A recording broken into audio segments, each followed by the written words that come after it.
get started. And we are live on the Gamification Revolution webinar. Hello, everybody. I'm your host. It's Gabe Zickerman. I'm so excited to have you guys. It is a overcast, but nonetheless feels like it might be spring because it was snowing here yesterday day in New York City. And I'm joined by the inimitable Jon Carder from MOGL. Hi, Jon. Hey, Gabe. How are you? Woohoo! And Jon is in lovely, lovely San Diego, which if you guys haven't had a chance to go recently, you totally need to go. It's super cute. MOGL's amazing. We're going to talk about all that. But before we get to all that, I want to remind you that you can chime in today on this show. If you're one of our regulars, welcome back. If you've never been here before, welcome for the first time to Gamification Revolution. We're going to answer all of your questions. We're going to have a spirited conversation. It's going to go really quick, so you don't want to miss a thing. Make sure you log in. Use your social networking accounts to log into the Spreecast platform, and then you can ask us questions. You can click on these buttons somewhere, depending on how you're accessing it. There's a button you can ask us a question in text, or you can ask us, you can actually come on in video, which is amazing if you could do it.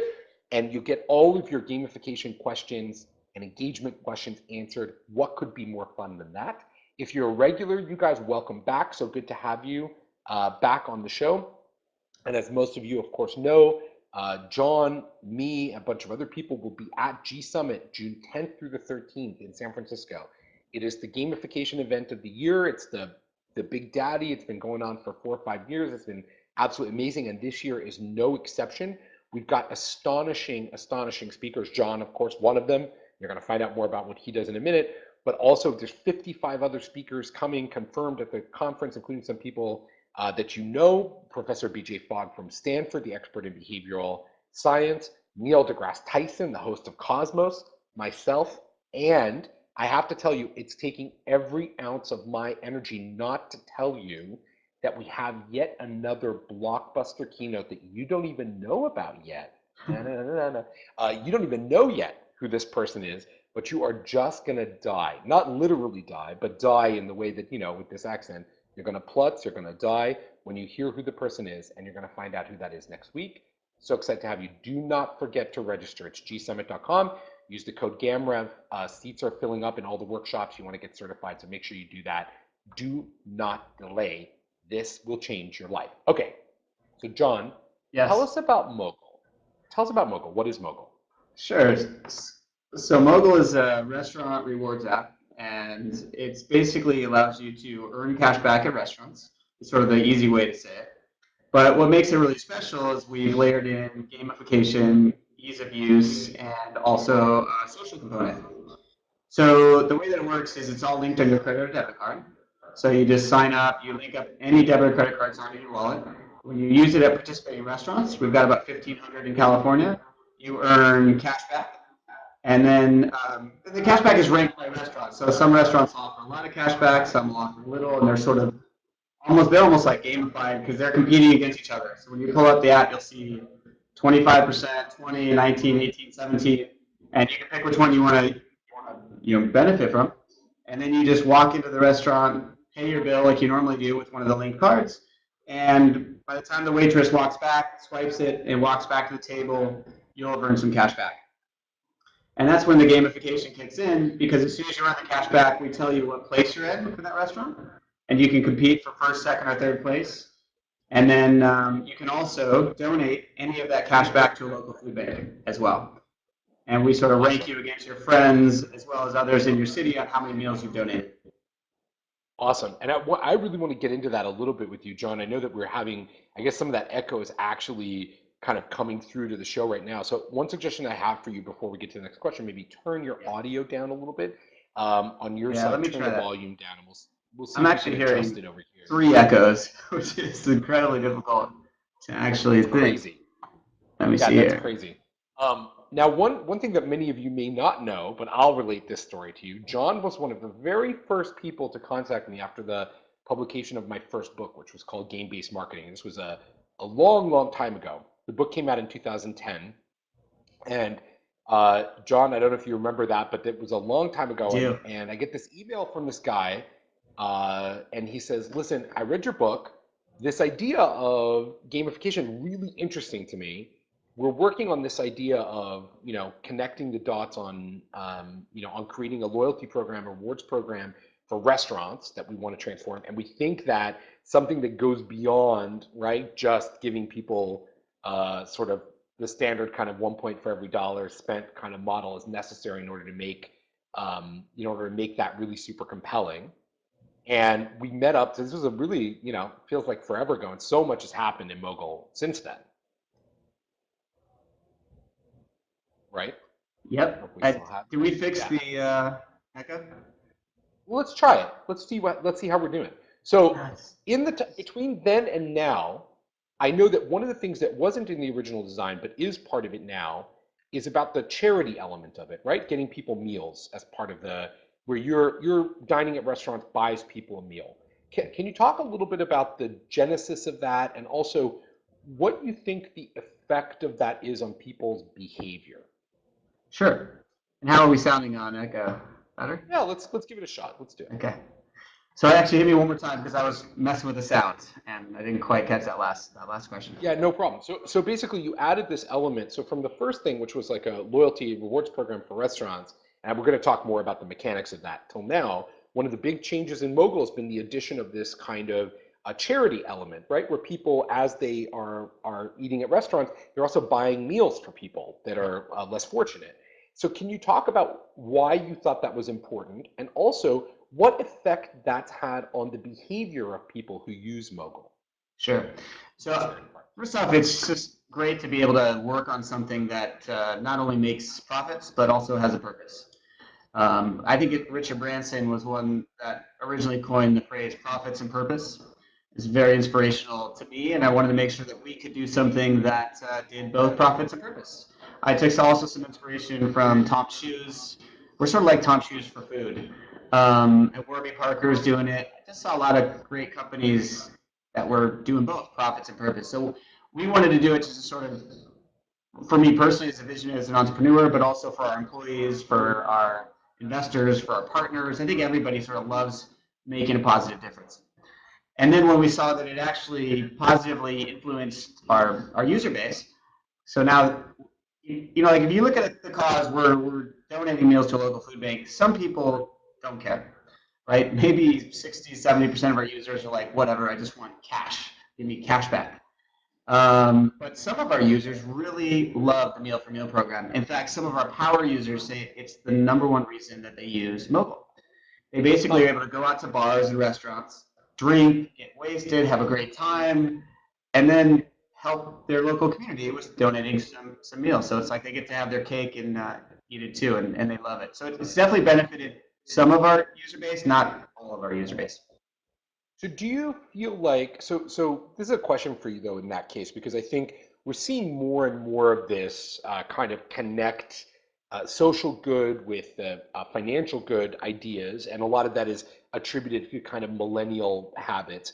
Can you talk more about that 30 to 40% that are really activated by it? What do you know about those people? Why are they so activated by giving back? That's a good question. It's a bit of a mystery. The millennials in general are a bit of a mystery.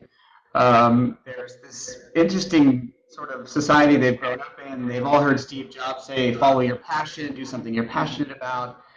They've all had parents who, not all of them, but there's been a lot more sort of wealth and success among this generation than there was before. Like our parents, their parents were in the Great Depression, so everything was like, get money, make money, give your kids money, and enjoy the fruits of the economy being really well.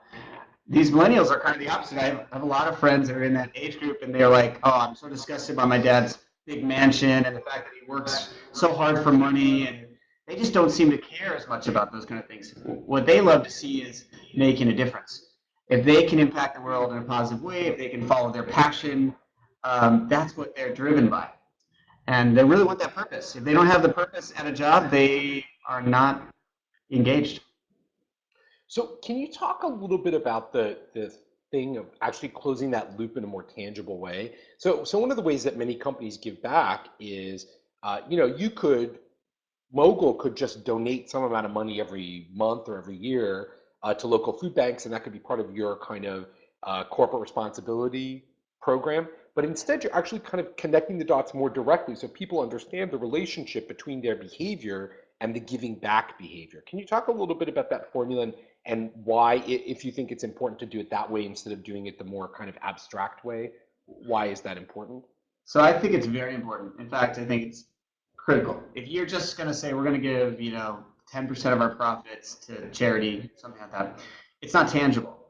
People need to be able to really kind of visualize the impact that they're making. So with Top Shoes, it's great because you buy a pair of shoes and you can visually see a kid in it who needs a pair of shoes getting a pair of shoes.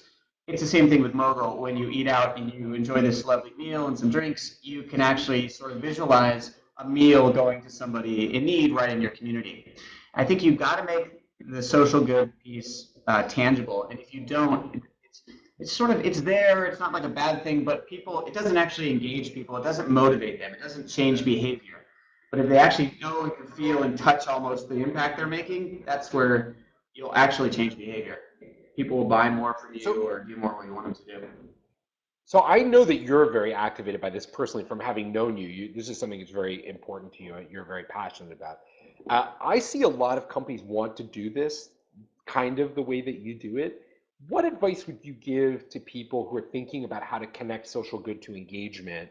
And that's not the only thing I want to talk about today, so I want to switch gears. But what advice would you give to people looking to connect those dots from your experience about how to make that authentic and how to do that in a way that really drives the right behavior from consumers? Yeah. Instead of just any behavior. First, I think the cause has to be very aligned to your product or service. In our case, it's food for food, shoes for shoes and Tom's, glasses for glasses, or Warby Parker. So what is it that what product do you sell or what service do you provide? And then try to find a way to contribute that same product or service to those in need. That's a foolproof way to align your brand to a cause and actually make it something that people will embrace and be happy about, and tell their friends about, and that sort of things. So first, that's the most important thing. And the other thing is, like I said earlier, it's got to be a tangible thing. It can't be we're going to give $10,000 or 1% of our profits. It has to actually be at a unit volume. We are a dentist, and every time you get your teeth cleaned, we give a free teeth cleaning to someone in impoverished area, something like that. So interesting. Do you think there's a way that when you think about the kind of like how you connect people around maybe more competition around doing good? I know we had some conversations about that. Do you have any thoughts about that? Because there's, I do good passively, which is kind of your model. Your model is, you eat out and all you have to do is eat out and use MOGL and people will get meals. But there's also can we drive more behavior around that? Can you talk a little bit to your thinking around that or any experience that you have around how do you really catalyze people to do that kind of thing? Yeah. So with MOGL, be a little more specific. So what is the exact pieces around the gamification, whether it's competition or collaboration?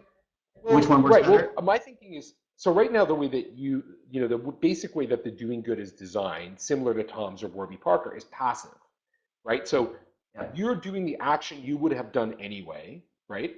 Do it with MOGL and people will get free meals. But there's also let's lean in on that and let's make that more a focus of the thing that we do.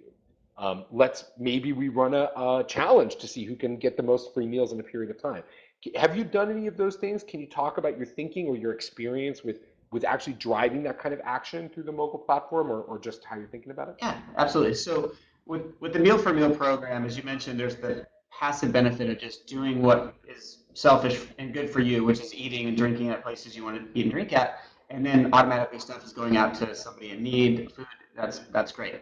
Now, we tried to gamify it to get people even more engaged, and we did two forms of gamification. We did one is we rank you against your friends. So over the last 90 days, who's donated the most meals? Who's the best person? And then the second piece we did is we ranked you against everyone in the city about meals donated, and we ranked every restaurant against every other restaurant in the city. Oh, wow. So there's if you go to the app or the website, you click on the city, you'll see here's the member leaderboard, here's the restaurant leaderboard, and then in your own profile, you see how you rank against your friends. Now, I think that's working to some degree. It's hard to articulate exactly how much, or in analytics, be able to see did that make people spend more money or go more frequently to restaurants. But I will say, I think, and you taught me this actually, that collaboration is more powerful than competition. We've got the competition thing down. Leaderboards with your friends, leaderboard with the city. The next is collaboration. And we're working on a way for you to be able to form teams.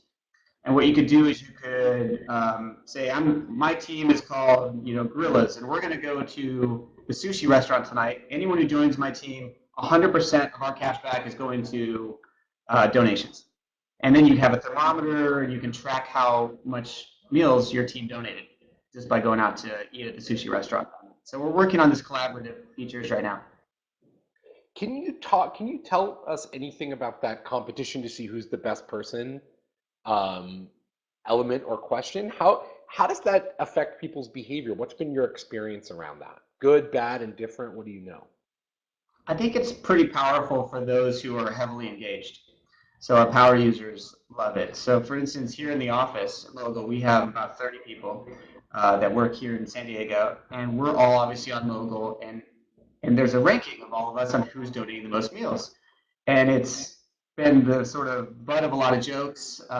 People take screenshots and email them out to each other. I'm beating you, and it's created sort of this friendly competition to do good. So it's definitely impacted. I've spent more in the last. We launched it about 4 months ago. I've spent more in the last 4 months than I've ever spent before because I got to be at the top. It's like driving me crazy if one of the team members like beats me, and then I have to go out and eat at a MOGL restaurant and drink a little bit too much, and it's all for the good of mankind. Uh, that's awesome. It's kind of interesting, right? Because to some people, that sounds terrible. Like there are people who, when if you said that, you literally you saying that, they would just say, "Well, that's horrible and disgusting and awful." And a society in which there people feel activated to compete to be better than other people is a bad thing. I have my own opinions about that. What do you say to those people? I assume you don't hear that criticism very much directly, judging by your reaction, but what would Yeah, you say to those people? I mean, like it's a harmless, friendly competition for the good of those in your city who need meals, who can't afford to buy their own meals. Nobody loses here. The restaurant gets business. The people who are involved in MOGL get this joy of sort of competing with their friends and knowing that they're doing good. And the person in the community who can't afford 3 meals is getting a free meal.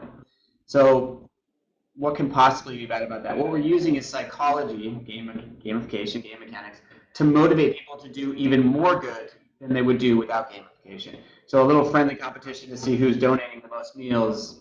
I really just don't see the negative in that. Yeah, I tend to agree with you, and I also, in my world, from my perspective, I think to some extent we definitely want people to do good, and if there's ways that we can help them do good without causing harm to themselves or causing harm to other people, that actually I think is progress for our Yeah. society, which tends to often be a little bit too, navel gazing, let's say.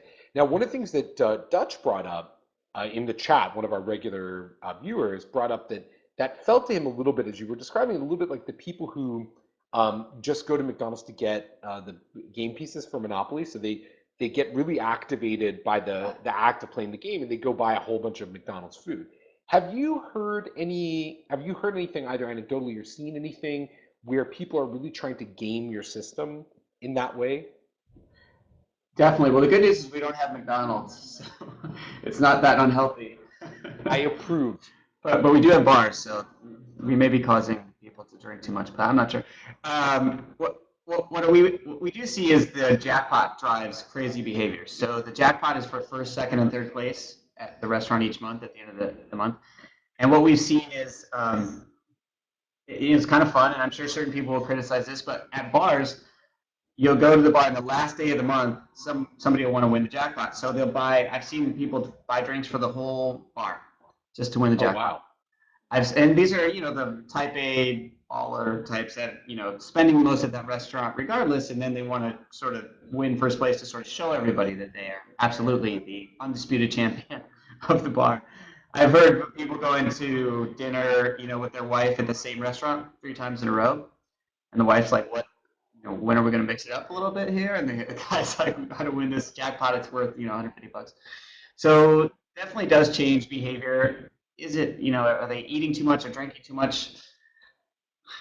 Probably a Yeah, small portion. Or yeah, I'm not especially, I wouldn't be especially worried about that. I just think that's very interesting. Now, let's shift gears for a second. Let's turn the other way and face the other side of this equation. So one of the things that you guys have really done that I think is hard for a lot of businesses to do, is activate these small businesses to want to do something. You know, what you do is complicated, in a way, a complicated loyalty, gamified loyalty program that activates people around food and drink. This is something that these restaurants, and bars couldn't probably have easily done on their own. Can you talk a little bit about how they respond to, your game mechanics and the design of the games? What's been the reaction? What are some of the challenges that you faced in convincing them that this will be good for them?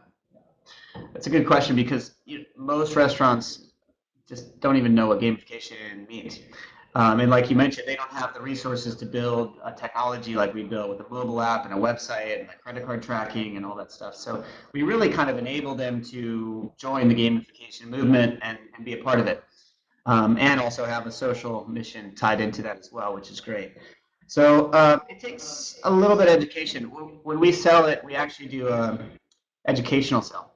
We say, here's game mechanics, and we talk about frequent flyer programs and how we're sort of bringing that to the restaurant world, right? And you can make that argument for frequent flyer programs, by the way, just jump back to the other question. Some people will fly just back and forth just to win, the Yeah, absolutely. status, the gold status. And so we have the same thing, people doing crazy stuff at restaurants to win jackpots. So it takes education, and then once they get it, it's like a light bulb hits, and they're like, "Oh my God, this is great." The way that we describe it, and I saw somebody asking the close ratio, we usually get about 20-25%.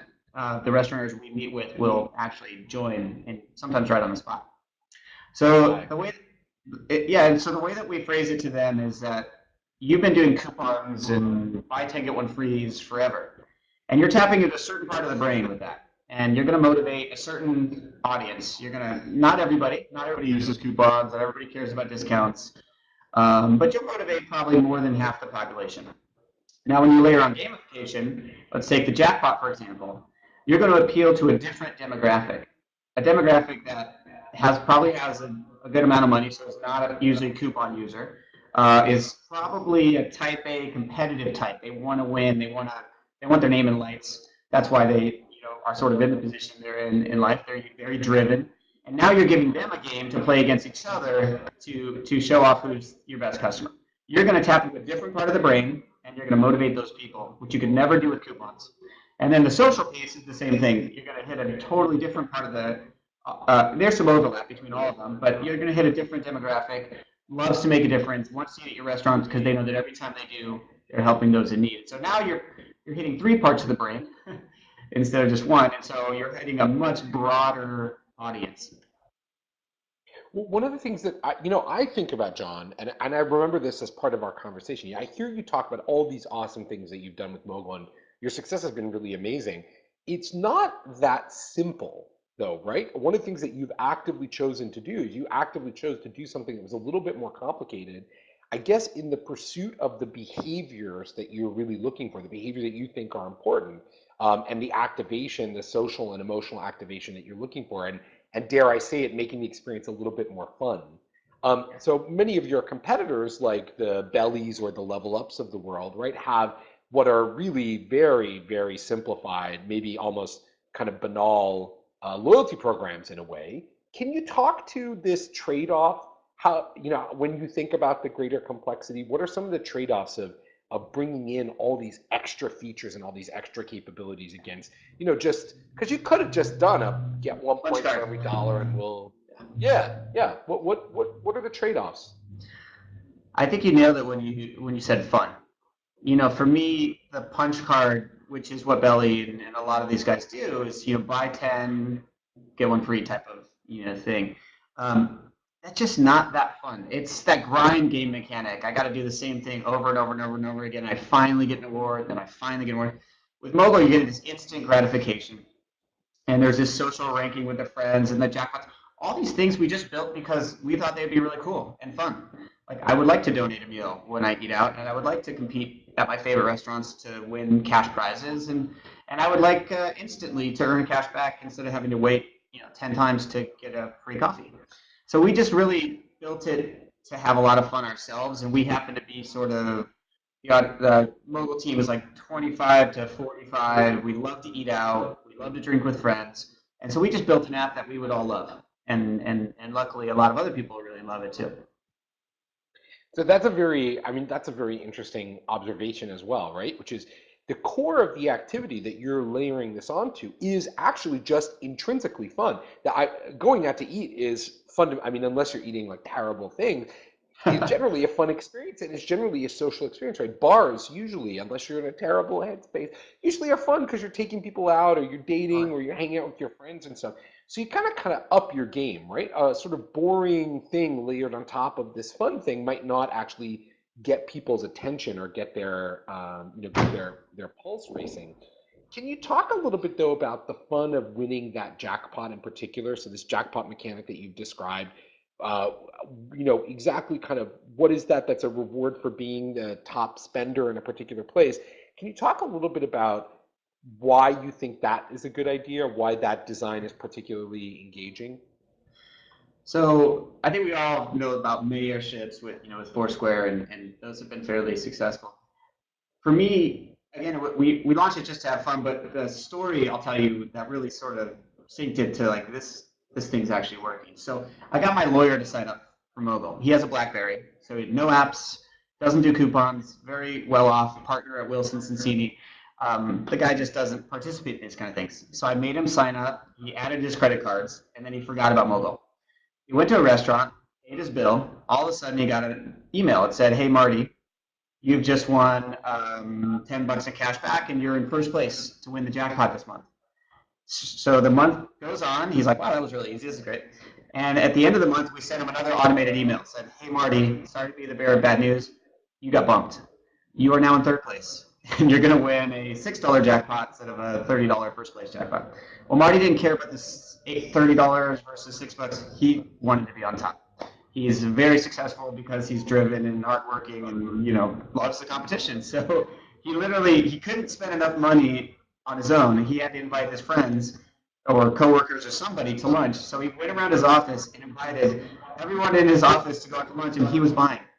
And they're all like, what's up with Marty?" He's at a come to Jesus moment. Something's happened because he never offers to pay for lunch. But we made him a slightly nicer lawyer. And he went back.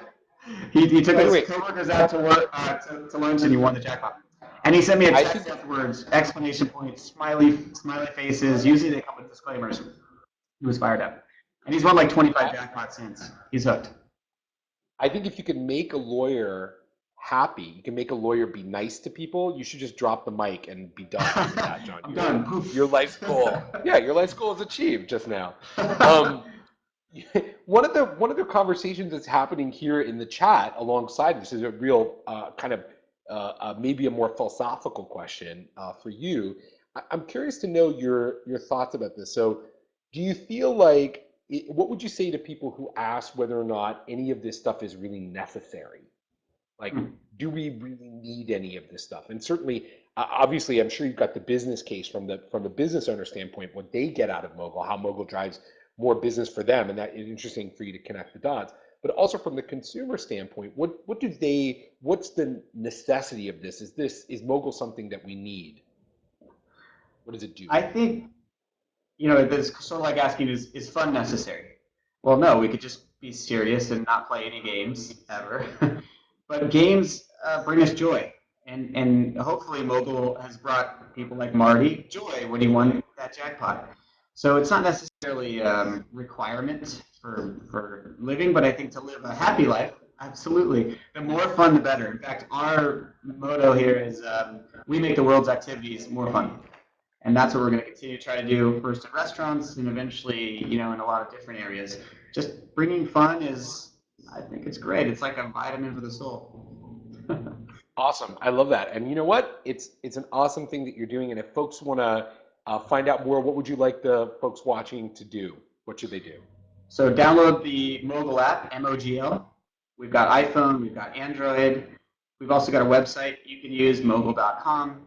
If you're so I'll tell you the cities we're in: San Diego, LA, Orange County, Ventura County, Phoenix, and all over San Francisco. Got about 500 restaurants in San Francisco, and about 500 in San Diego, and 500 in LA in that area as well. That's amazing. So folks can sign up, and you can follow Jon on Twitter at Jon Carder, JonCarder, and the MOGL app on Twitter at MOGL, MOGL app. Jon, thanks so much for being with us today. Thank you guys, and come to Tijuana soon, David.